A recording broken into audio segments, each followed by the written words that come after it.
কিরগিজস্তানের রাজধানী বিশকেকে বাংলাদেশি ছাত্রদের উপর জনতার হামলার ঘটনায় উদ্বেগ প্রকাশ করেছে বাংলাদেশ সরকার।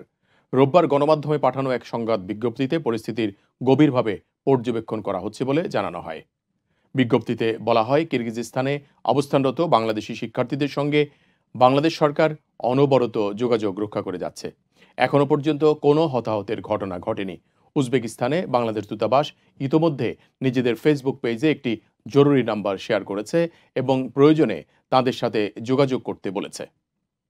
দূতাবাসের মাধ্যমে বাংলাদেশ সরকার কিরগিজস্তানের সরকারের সাথে সমন্বয় করছে এবং শিক্ষার্থীদের নিরাপত্তা নিশ্চিতে দেশটির পররাষ্ট্রমন্ত্রী এবং স্বরাষ্ট্রমন্ত্রীর সঙ্গে যোগাযোগ অব্যাহত রেখেছে।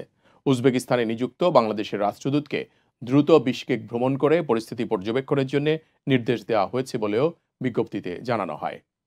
কিরগিজস্তানের রাজধানী বিশকেকে স্থানীয় শিক্ষার্থীদের সঙ্গে গত ১৩ মে কিরগিজস্তানের স্থানীয় শিক্ষার্থীদের সঙ্গে সংঘর্ষ হয় মিশর এবং আরবের কয়েকটি দেশের শিক্ষার্থীদের।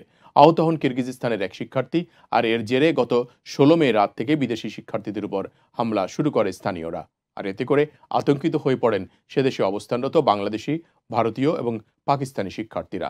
সেখান থেকে তারা সাহায্য কামনা করলে উজবেকিস্তানে অবস্থিত বাংলাদেশ দূতাবাস পররাষ্ট্র মন্ত্রণালয়ের নির্দেশে কাজ শুরু করেছেন।